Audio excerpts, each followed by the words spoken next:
Here we go.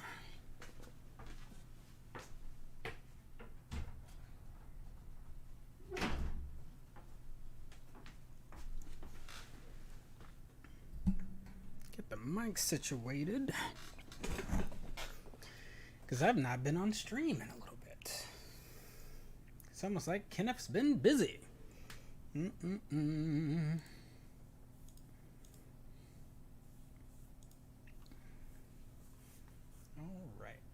See if I can get to the spot where it makes sense to read. Well, we are clearly not playing Magicka. Grandmaster Fro was not feeling well, and we'll push back Magicka once again. But hey, it's all for good reasons. You know, I was traveling last week. Steve's not feeling well this week. I think the week before that I wasn't home, and trying to stream that game while I was not home would not have gone well for any of us. So, very good that we did not do that. But I promise, our reading the news and playing games will happen. We'll see how well that works, and we may never do it again, and we might just be playing. Yeah, we'll see how well that works. But howdy, Taryn. You're still in Oklahoma City, waiting for your delayed flight back to California. All right. If y'all might have noticed also that we did not get a rundown out because Kenneth was lazy writing the script for a rundown, and Taryn does a fantastic job getting that done before you record it. Me not being prepared to do that definitely hindered my ability to record it. But we have graphics. We have beautiful graphics for some articles coming up, so that's what I did with my time. But Rundown will be back at its normal time next weekend, and I might still be able to get the topics that I don't have on the show for today, get that knocked out. But yeah, again, it will just be me tonight. Steve's taking a night off. Hope you feel better, Steve. Hopefully be back next week. And it's almost the end of the month. We did not have a movie watch this month, but we started back in July because we've been writing a lot, shooting. We actually have video to edit and pare down for our Patreon users, so they will get that first. So they always get first access to that, and they'll get to enjoy that. And then eventually it'll get dropped on our YouTube channels. So I'm really excited about that. But it's gonna be good. Me and Tom did Fast and the Furious 1 and 2.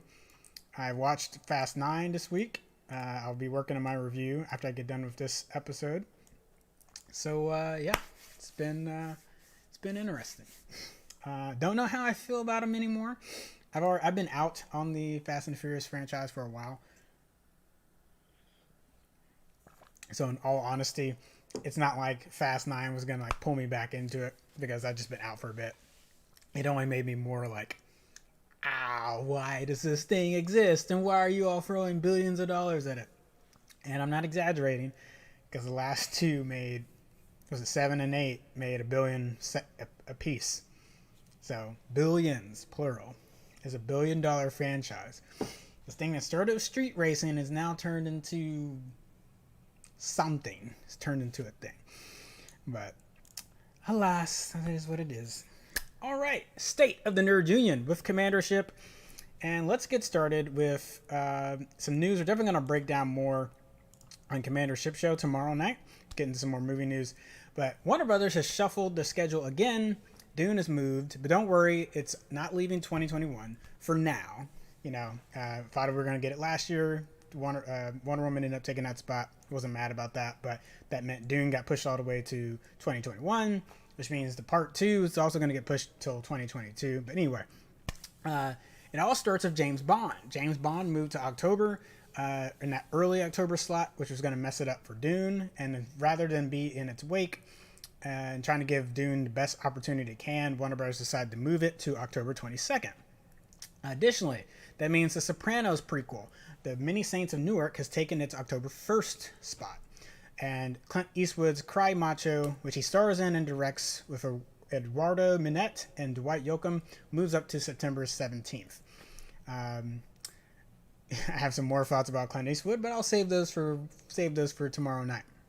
But generally, he's been It's been a little since Million Dollar Baby. It's been a little hit or miss. So it's not, yeah, it's not trashing Clint Eastwood, but it's just been a little weird. All right, next up. Apparently, Cry Macho is going to get to some of its more like his old cowboy roots. So yeah, we'll see how that goes. Next up, LeVar Burton is teaching a masterclass on storytelling. So if you've ever been on the website Masterclass, taken any of the monthly subscriptions there to take the classes there, LeVar Burton, on last Tuesday, they announced that he would be doing a series on storytelling, and I'll pull a quote directly from Burton. Stories are the universal language of humanity. Each one of us has a personal story to share, and in my class, I want to help members find those stories from within and have the courage to share them with the world. So the class promises to help members unlock their ability to tell deeper and more compelling stories to communicate effectively and connect with others. So that, even though the announcement came out last Tuesday, the class is out now. So it'll definitely be something to check out. And yeah, Burton's on quite the roll.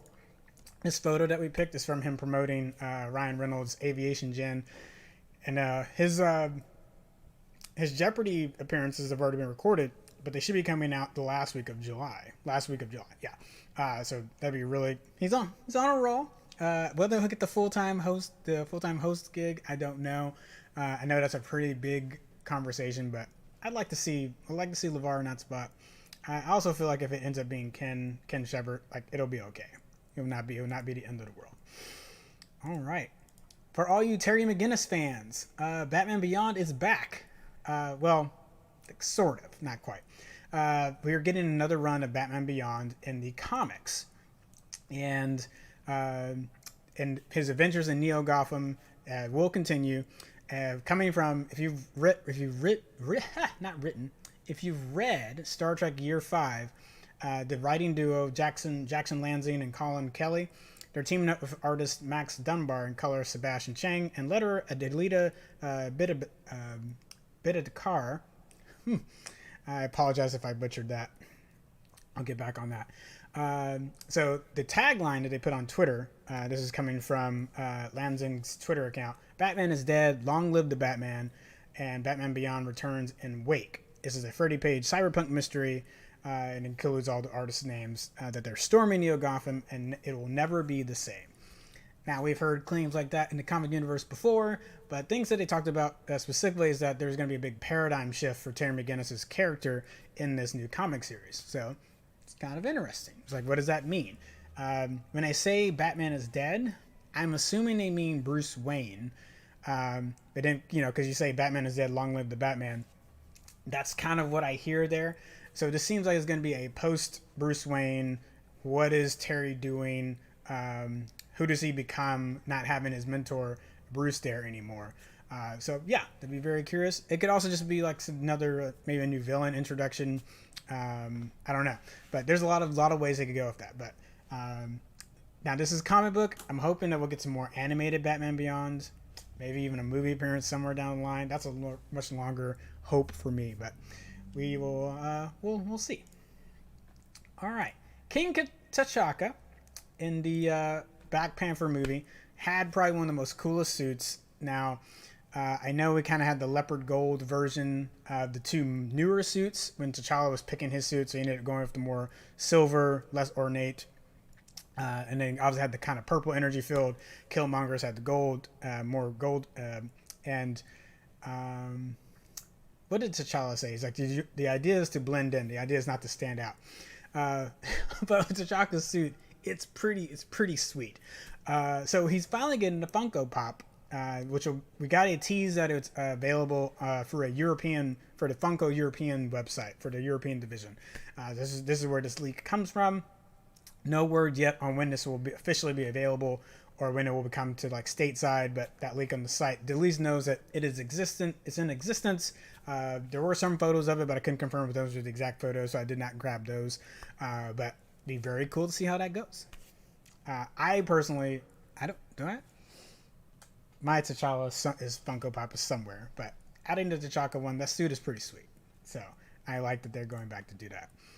All right, that's all for our quick hits, and let's get into our For the Cinephiles segment, and we're going to talk super quick. These are not related, but it's just funny that I'm talking Harrison Ford, Indiana Jones, and then go immediately to Spielberg. I just find that funny. And Spielberg's not directing Indiana Jones 5, but I just found that funny because of his historic connection and creation with the franchise. But Harrison Ford was preparing. He was rehearsing for a stunt on Indiana Jones 5, hurt his shoulder. James Mangold reported this on Twitter and in a news release. So he's going to take some time to recuperate, get the shoulder back right.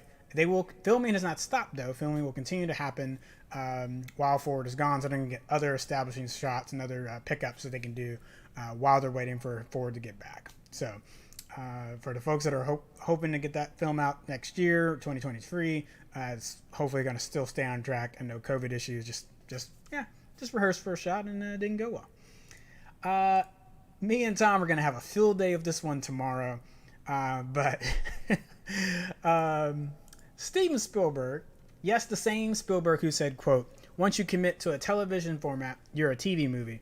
He said this in an interview with ITV last March. "You certainly, if it's a good show, deserve an Emmy, but not an Oscar. I don't believe films that were just given token qualifications in a couple of theaters for less than a week should qualify for an Academy Award nomination." Why do I bring that up? Well, because that's directly a dig at Netflix. When Netflix was trying to win for Beasts of No Nation, Roma, kind of go down the laundry list of Netflix submitted movies, Spielberg was directly going against Netflix and really trying to talk to the board of governors with the Motion Picture Association, the ones that run the Oscars. So I preface that before I say this next statement. The acclaimed filmmaker Steven Spielberg has struck a multi-year deal to make movies for Netflix. Honestly, we can understand Netflix is doing this because of increased competition with Disney, Amazon Prime. You just named Paramount Plus, Peacock. Everyone's trying to push out new movies. HBO Max. Yeah, there's a bunch of new movies and things coming out on different platforms. Netflix needs to keep up. So if you can get a heavy hitter like Spielberg to come in, that's fantastic. And this is not a knock on the collaboration. I think it'll go great. I'm looking forward to it. I just, it's just funny. Like, I guess money talks, Steven, and I wonder if he made a knockout movie, like a just barn burner, amazing movie. Is he gonna stick to his, do you think that movie should be qualified for an Oscar? Steven? Maybe? No? Not? Okay. We'll talk about that more Tuesday night when we get to more of our for the Commandership show with me and Major Tom. But yeah, I couldn't let that go. I had to bring it up. Sorry. That is me being petty. Money talks, y'all. Okay? Money talks. All right. And that is all for our Cinephile segment. And we're going to move to game time. We're moving to game time. Now, as we reported a couple weeks ago, AT&T and Warner Brothers are kaput. Not as far as the companies will still exist, but the merger they had is no longer, and Warner Brothers is going to be trying to secure a deal with Discovery. It's not uncommon when these things happen to roll off parts of the company to avoid antitrust litigation, and show that you're not cornering a market per se, or it might be more valuable to maybe Discovery wants all of these studios minus one or two of them. We'd be like, yeah, we like a lot of these, but we don't need studio one or two. So AT&T, Warner Brothers is rolling off a studio called Playdemic, and they created the game Golf Clash, and selling it to EA for $1.4 billion. So I was trying to see what other games they had other than this Golf Clash, but apparently the Playdemic's mobile division, which is their bread and butter, is really darn good. So yeah, that number, I'll have to dig into that a little bit more, but just the number threw me off. $1.4 billion for a mobile games developer, and it's just not a. I mean, I'm not saying I have every game, every mobile game on my phone. Certainly not. It's just still a little surprising. Just a little surprising at the number. So I'll dive into that more. And maybe there's a game. Maybe there's some. Maybe they just do really well if their ads in their games or something like that, which is why they did well in that. Now, AT&T and Warner Brothers has stated that there will be no further game studios. If you think about Rocksteady and some of the other Warner Brothers game studios that are underneath them, they said no more will be rolled off, and And I could also see an argument made that there was a good reason for them not to roll those off into someone else, because then you could get other games, like an EA. Okay, and EA getting his mobile platforms, one thing. EA getting like Rocksteady, that's a whole nother. And if you're wondering, like, Rocksteady, Rocksteady, that's your Batman, that's your Arkham Knight, Arkham City games right there. So I personally don't want that rolled under EA if we can avoid that. So I hope they stick to their guns and it's only the studio. They said this is the only one that's getting rolled off. Discovery wants the rest in the deal. So here's hoping. There's also like DC licensing that would come with that as well. So Warner Brothers obviously going to keep their DC licensing under that, but that would mean the studios that get rolled off may not have that anymore. So EA, I didn't think. I'm thinking about it on the fly as we're talking about it. But yeah, even if EA bought Rocksteady, that's not a guarantee that Rocksteady would get to continue to make Warner Brother property games, ergo DC property games. So we shall see. All right, for a game you didn't know you wanted, but I promise you do. Space Jam: A New Legacy is getting a beat 'em up arcade style game. So apparently Xbox had put out some feelers and about what fans would potentially want in a Space Jam game. So fans got to submit some ideas, and development studio Digital Eclipse is the one that took this up. So last December, Xbox is the one that put these feelers out for folks to give them, and this game is a result of that call. And apparently they picked 2 winning ideas from a user, Ricky, in the US and Narayan in India. Eclipse, we haven't heard a whole lot from them, but they've been making games since the 90s and recently been responsible for some arcade-style revivals like the Disney Afternoon Collection, Blizzard Arcade Collection, and Street Fighter 30th Anniversary Collection. And it seemed... Oh, sorry. I know the movie comes out July 16th. And oh yes, so let me confirm for that. It's coming exclusively as a Xbox Game Pass Ultimate perk beginning on July 1st. So you'll be able to play this week. Let's see, and then eventually a Microsoft Store you'll be able to get it as a free-to-play title on the 15th. So even if you don't have Game Pass Ultimate, as long as you get on the Microsoft Store, you'll be able to play this on your computer. So yeah. And if I did not grab screenshots for the special edition Space Jam controllers for Xbox. Those are actually pretty sweet. The Toon Squad one in particular is pretty nice. So yeah, definitely give that a gander when you get opportunity. And let me go to the chat. Taryn says the graphics are on point. What was that a reference to? No. Oh, the graphics I made. Yes, thank you. Yeah, apparently people like having the watermark, knowing that we're being attentive to that thumbnail. Thumbnails are important, people. Let's see. And a nice cup of tea, some pretty arbitrary gatekeeping there. Yeah, I mean, it's almost like Spielberg didn't watch the movies that came out on these streaming platforms. Like, it's like if something is eligible to be nominated, and the Academy looks at that movie and says, "Yeah, that's good enough to be nominated," then that should be it.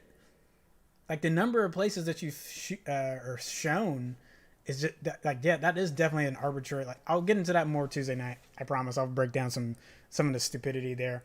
But really, what it is like when you release a movie, it needs to be in so many theaters before it can be considered in the Oscar nominations.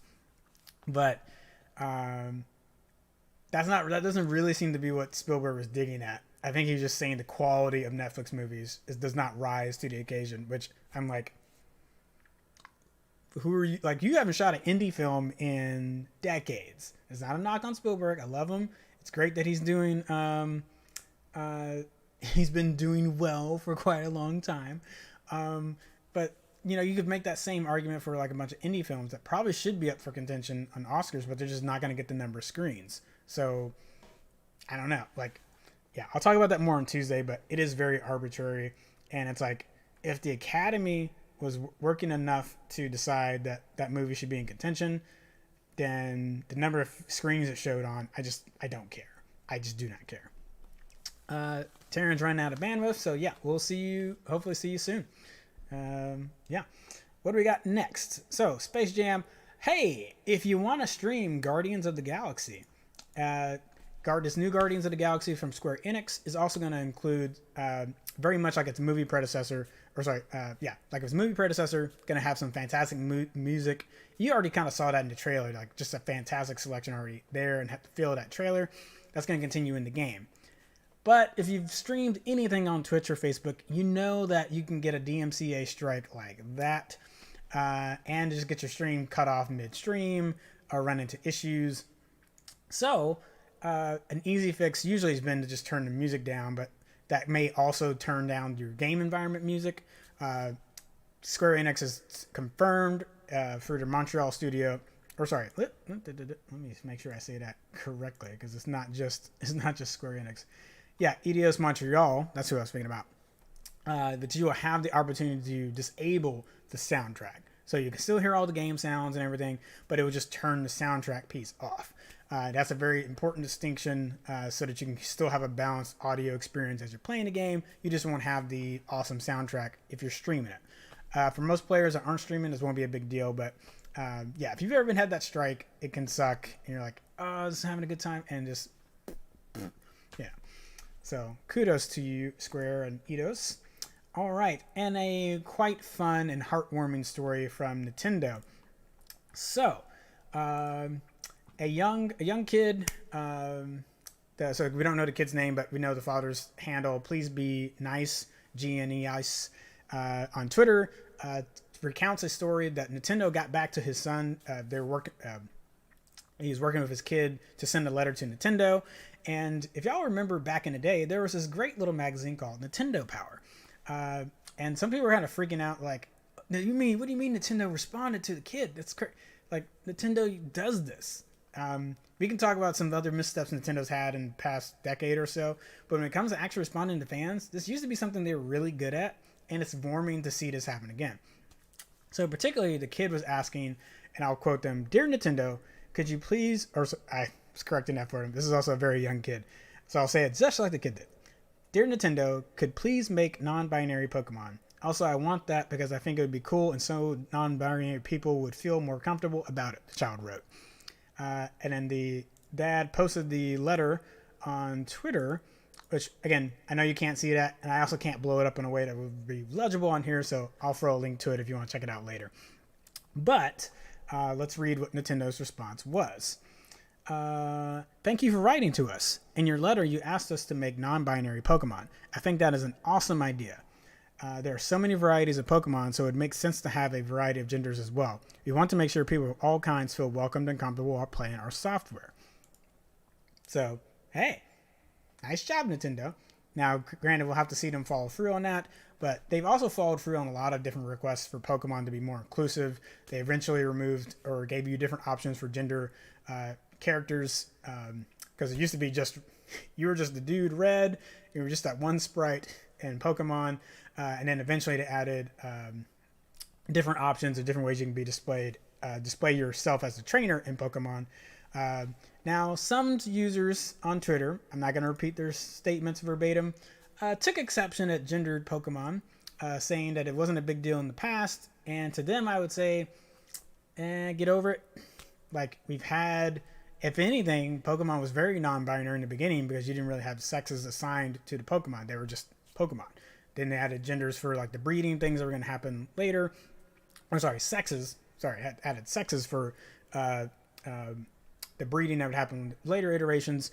So this is actually just kind of going back and adding more diversity that was kind of there already, but it was undefined.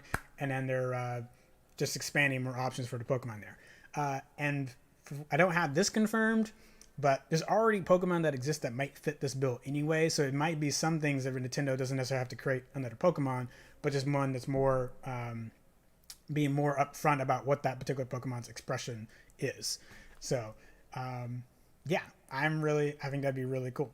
I'm really excited about it. Let's see, a nice cup of tea. Still an affirming letter is a good step. Yeah. And even the letter obviously upsets the apple cart for bigots. Yeah, I don't know if I would recommend reading all that Twitter thread. Again, I'll throw the link in there. But it did get a little wild. But yeah, I definitely appreciate Nintendo for doing that. All right, next up if you're an Android user and you use Netflix and you've tried to download a show to watch, but it didn't quite finish, and you're wondering, okay, but why couldn't I go ahead and watch the rest of, watch what's available until I can download it? Fear no more. Even partially downloaded files can now be streamed up until the point at which the file would go, quote unquote, not work or not have enough data to complete the show. So I remember multiple times trying to like download something real quick before I have to turn on airplane mode before taking on a flight and getting just part of it and being like, gosh, I know it'd be like 99% and didn't finish. This is what this new fix for Android users is going to do. So really cool news for the Android users on Netflix. All right. So this next piece, if you're a Clubhouse user, and actually, I apologize. The segment we're in right now is Check the Tech. I got going and didn't say, yeah, Check the Tech. If you are a Clubhouse user like myself, as cool as that app is and the exclusivity that happened there to at least make the initial conversations in those spaces very intimate and or I don't want to keep saying the word exclusive, but the moderation that was happening there by not having a floodgates of people come in all at once was very powerful. But we also, if you're being practical, you knew that function could be easily added to Discord's already added chat rooms, new chat room functions to it. Twitter's added it, and now Facebook has launched their version of that as well. So, yeah, it'd be very similar to Clubhouse or Twitter Spaces. The conversation stream live in the app, and your room host can invite others up to speak with them. And Facebook is taking this very seriously in that it's going to be conversations will be at the top of your news feed above stories. So even the stories Instagram function that they brought over, this is going to be front and center on your Facebook news feed. It also comes from really creator-friendly focused features like the ability to buy stars. So if you're used to buying stars for creators when they're doing streams on games and stuff like that, be very similar, along with doing in-app gifts that can help influencers make money from their streams. So if you want to be more audio podcast focused on this Clubhouse clone for Facebook, you definitely could be. I think that opened up a lot of options for folks that are not necessarily gamers or don't necessarily music stream and things like that. All right. Unfortunately, Facebook will rely on automation and user reports to enforce its content rules with the new functions. And if you've ever been moderated by Facebook AI, you know that is a very hit or miss system. Has it gotten better over the years? Yes, but it can still be very prejudiced against certain keywords. So I would not be surprised if the rollout of this is no better than the current ways people get blocked on Facebook. So yeah, excited. Now I will say, because Clubhouse has had issues moderating itself as well. So this is not saying like Clubhouse came in and fixed things that Facebook was doing wrong. Clubhouse has moderation problems. I do like some of these things that room hosts can control who speaks. So again, that's a very Clubhouse thing already, but Facebook's made sure they have that from the get-go. Any Facebook user can listen in to a conversation or participate if the host invites them to speak. Again, very much like in Clubhouse as well. And the other piece is that Facebook's going to be taking in the same way that Clubhouse was invite only, Facebook will be taking a kind of a slow start to it, and only verified public figures and creators in the U.S. with accounts in good standing. Now we don't know what good standing actually means in this context, so yeah, we'll see what that ends up meaning. But it won't be an open floodgate for folks to create rooms, although anyone will be able to jump in and listen to your room. And so I said Clubhouse, but I also talked about podcasts. So in addition to rooms, Facebook is beginning to add podcasts to its platform. You'll be able to listen to the episodes while you browse your Facebook. So if you're on Facebook, the podcast can be up and playing in the same way that like some of the video autoplay and like the mini player. It'll be just like that, except it'll be integrated. Which is funny. Does anyone remember the MySpace audio player? You could listen to like what someone was playing on their page. It feels like that, except podcast, but it'll follow you along the site. And it'll be going with a small group of names to start out. Joe Budden, Kylie Matthews Okome to get started. There'll probably some more on that, but I'll hunt those down later. So yeah, I'm not incredibly excited about it because Facebook is pretty I think that's all I need. I just look at my face. That's how I feel about it. If you've interacted with people on Facebook overall, then you know why I'm a little hesitant about them adding this function. It does make sense. Clubhouse's feature was never going to be something that was going to be Clubhouse exclusive for long. It was just going to be a matter of getting the right team in on another social media platform and adding that function. So it was just never going to be something that was going to be solely a Clubhouse thing. But I think the environment they've tried to craft on there was very conducive to what they were trying to do. I don't know if copy pasting it to every social media platform is the right look, but hey, we will see. All right. What do we have? There's supposed to be a photo of that, but it's all right. Here we go. If you want to put your pronoun options on Zoom, they've now made that a lot easier. So what a lot of users would be doing on Zoom is they would just change their username and put they, them, he, her, he, him, her, she, her in brackets and like an ellipses on your profile name. But if anyone locked down the naming options on your profile, whenever you came into their particular Zoom session, it would make that a little bit difficult. So let me read off some of the press release. The latest addition to the list in Zoom, which has just unveiled the pronouns feature for version 5.7 of the video conferencing platform. And again, like until now, it talks about users have had to manually edit their display either during a live meeting or via the profile to show the pronouns. But again, organizations could stop members from editing their display names altogether, and not necessarily an attack toward their pronouns, but just more of like we didn't want people naming themselves a bunch of different things in this session. So it wasn't necessarily nefarious. It was just more of like no, we've locked that function down for everybody. So now this new method will allow you to adjust your pronouns and it'd be displayed, but in a separate space than your actual display name. And it'd be a dedicated text field on your profile page, which you can edit. You can also have the option to automatically show your pronouns at every meeting or have Zoom ask you before every session, which may be important if you're in a particular workspace environment where you're not comfortable sharing that, or any kind of social interaction where you may not be comfortable sharing that. You'll have the option to toggle that every single time. And again, Zoom will remind you before you go into each session whether that's something that you want to display. I think the text field is one thing. That notification is big. That should not be cannot understate that, or I can't overstate that enough. That is huge and will help a lot of people just remembering, so you don't accidentally have it up if you go into something that you're not necessarily want to be out in that way, or if there's hostile workspaces as well, and if that's not a fight that you want to wage in that workspace and you don't want to put your pronouns out there, I think having that option, not just the text field, but that opt to like display toggle on and off is huge. So let me know what you think in the comments, and remember, if you're on Facebook or Twitch, I can talk to you in both ways. So definitely thanks for a nice cup of tea, and Taryn that have been watching. No, Taryn jumped off for a bit. But let me know what you think, and I like that. I like that a lot. I think that's a really big deal. All right, we've got one last news segment. Maybe. There we go. All right.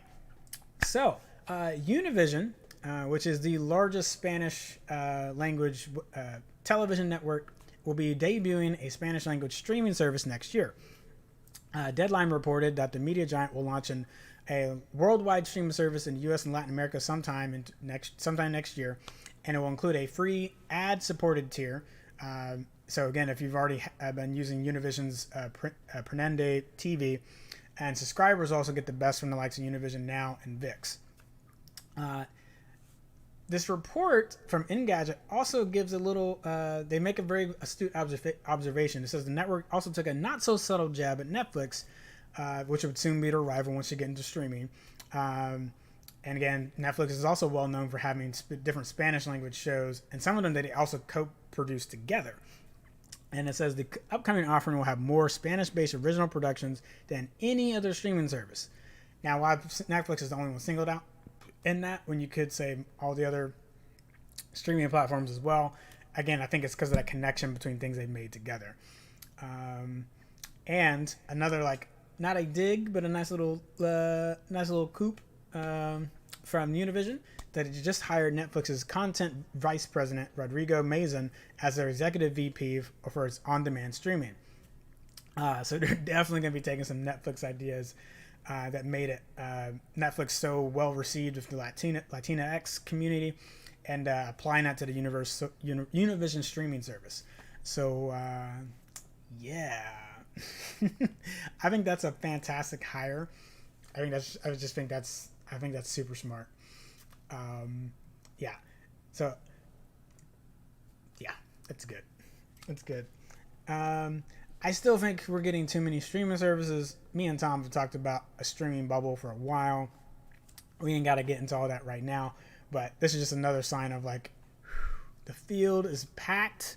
It's getting more and more packed, and I don't know if it's going to get better, but we shall see. Now, I think for Univision, it's kind of like a no-brainer.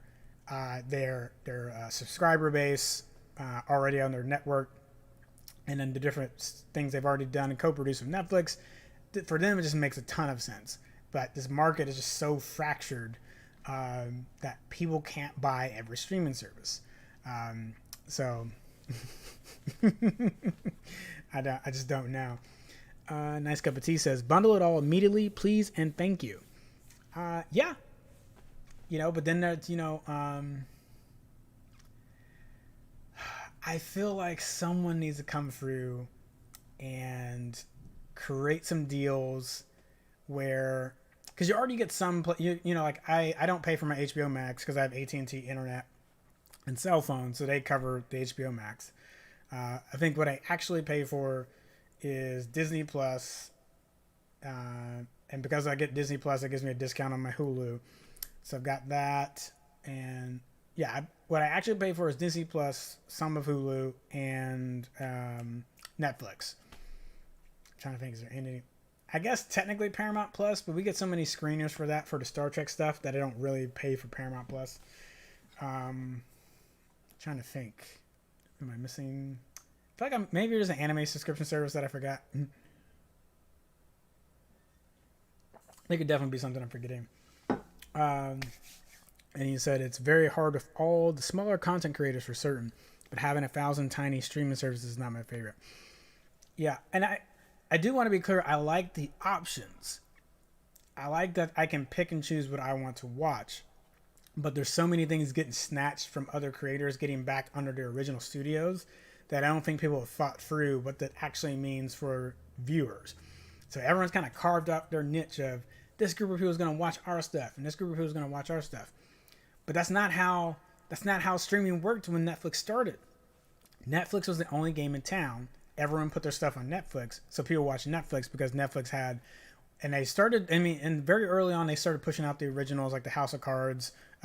Later on, Stranger Things would be the next big hit. Narcos, Genghis Khan, not Genghis Khan, but Marco Polo. But yeah, I'm probably missing a bunch in there, and it's like, yeah, NBC took Office off of Netflix and they put it on Peacock. And a lot of people were probably going to pay for Peacock to watch The Office. Like, I get it. But after that, what? You're going to put Friends, Living Single, Mad About You. Like, you're going to put all those on at Frasier. And you're going to, like, what? Am I going to pay $4 to $10 just for that? I'm not doing that I like The Office, but I'm not. It'd be cheaper for me to just buy the DVDs if I loved it that much. Actually, yes. Don't pay for Peacock. Just go buy the DVDs of The Office and then go save that money for somewhere else. Okay? I just did y'all a favor. Just did you a big favor. I know NBC, if you're watching, I'm sorry. That just makes practical money sense for families. It just, no. If anyone likes The Office that much, what are you doing? That makes zero sense. Yes, I also realize some of the things on Peacock are free so that you can, I get that. I get it. But it's free to get you in there to pay this monthly subscription. So I don't, I'm not saying a poison pill. It's a sugary pill to get you addicted to caffeine and sugar. So your point on bundling, I think that's going to happen eventually. Everyone's not going to be able to continue getting new subscribers. we can't just keep pumping out more new content either, because the landscape was just so saturated with more and more shows. Like, I mean, Netflix just came out with was it Jupiter's Drop, Jupiter's Cheer, Jupiter's Legacy, Jupiter Ascending. I don't remember what it was called. And I didn't even remember the thing happened. It was another superhero show. Everyone was raving about Invincible on Amazon Prime when Amazon Prime already has The Boys, and so you just did a gruesome. I know I've read this comics. It's fantastic. I actually really love Invincible, but there's like superhero burnout happening. You got bunch of Marvel shows, which I was already worried about having to try to keep up with all those just to then eventually watch the movies. And to Disney Plus's credit, they kept them short, so you're not watching 13, 20 episode seasons to try to keep up with the movies. I get that, but this is a lot. And actually, let me take down the Univision screens if people aren't thinking like, you're blaming Univision. Like, no, I'm blaming just this is dumb. This is gonna, I feel like there's a bubbling, and like I suspect Netflix will survive. Disney is printing money out the wazoos. I think they'll be fine. Hulu is technically a conglomerate of the different networks, so Hulu to me makes the most sense of putting different shows on it temporarily, just like you did when Netflix or when Hulu started. But these other ones, Paramount Plus, no, you should not exist. Peacock, you should not exist. I'm sorry. And I know there's people that have jobs at those places. I'm sorry, this is not a dig on you, but the person that hired you to make this network is just not, no, stop it. Just stop it. Okay? Just quit it. All right. Yeah, we'll talk about that more another time. Or I'll dig into that deeper another time. And then I hope to see the smaller services preserved within the umbrella of others. We do get some fun niche stuff from the smaller boutique services. Absolutely agree. So it doesn't mean, even with me saying that, is like, it doesn't mean that the content necessarily needs to go away, but you just can't support. And there's so many other ones. I had AMC. Oh gosh, it's too much. It's too much. But yeah, rolling under an umbrella, and someone's got to be having that idea. That's what I was talking about. Someone's got to put some deals together that would make that work. I can't be the only one that's thought of that. I cannot be the only one that's thought of that. I just don't believe it. I can't be the only one that's thought of that. All right. Folks, that is the show today. Again, we were supposed to be playing Magicka. Grandmaster Fro was not feeling well, so no one wants to be gaming when you're well, that depends on the sickness. Sometimes gaming can be really good. But we will have the Magicka trying to give the news while we play a fast-paced game. I don't want to say it's super difficult, but there's a lot of things you're trying to execute control-wise and combo-wise in that game. So that will be a fun challenge as we try to read the news and play Magicka. So didn't happen today, but it will happen later in the week. Or not later in the week, but hopefully should happen next Monday, provided we're both feeling well and doing great. All right. So what's coming up this week? Our schedule has changed. So Commander Ship Show used to be on Wednesdays. It is now on Tuesdays, same time. So Commander Ship Show will return on Tuesday, 8 p.m. Central with me and Major Tom. We're going to be discussing the Fast and Furious series. I'll be talking F9. And we'll also be talking a little bit of Allison Mack and the NXIXM cult, effectively. That's the Smallville actress that got caught up in that. Became quite a large member in that. We're talking a little bit about that as well. And try to just get through as much movie news as we have not been able to cover since we were in hiatus. I was going to hopefully tackle some of that last week. Just did not have time. So we're trying to get caught up on a lot of movie news. Let's see. Wednesday is our night off. So Wednesday is a night in the middle of the week. We really just needed a night in the middle of the week to just decompress a bit. I know I needed it, helping set up and produce the other shows. So that's what that's serving as. So if you're wondering, like, why don't you have anything on Wednesdays anymore? It's not just because we moved to Commander Ship Show. It's intentional to just take a break in the middle of the week. After that, Thursdays, the Quorum meets. So Quorum is no longer on Tuesdays. Quorum is now on Thursdays. So it'll be Quorum from 7 to 9 p.m. Again, Quorum is an opportunity for you to watch a current show. Or sometimes we're going back and watch, we've done Battlestar, Caprica, Watchmen, I'm forgetting stuff. I know we've done some other stuff. And we did WandaVision. Did the tail end of WandaVision, Falcon and Winter Soldier. Now we're doing Loki. So this will be our doubleheader Thursday night. So watch Loki episodes 3 and 4. Come join us on Discord. You can check the link on our Facebook page, and I'll also drop it here. So come and join us on Discord, and we'll talk about it. Talk about episodes 3 and 4. And then Thursdays is where the quorum is going to live from now on, from 7 to 9. And then join us immediately after that for Red Shirt Rejects. We'll be talking about and reviewing. So that's from Kyle Nelson and Trevor Law. They're the hosts for that show. And they're going to be doing the best Star Trek Next Generation movie, Star Trek First Contact. That's what they'll be talking about Thursday night, directly after the quorum. So 9 p.m. Central. And then, as usual, during the weekend, Friday, Taryn shoots the rundown. They'll go through and talk about all the news that we didn't get to cover throughout the week, and then get you started for your weekend. What you should know going on, like new releases, news topics, and things that'll be big during the weekend. Cool. And then we'll have some reviews out. So I got my later this week. I'll drop my Fast and Furious 9 review. Spoiler: I didn't love it. But yeah, I'll be talking about that. Get that out.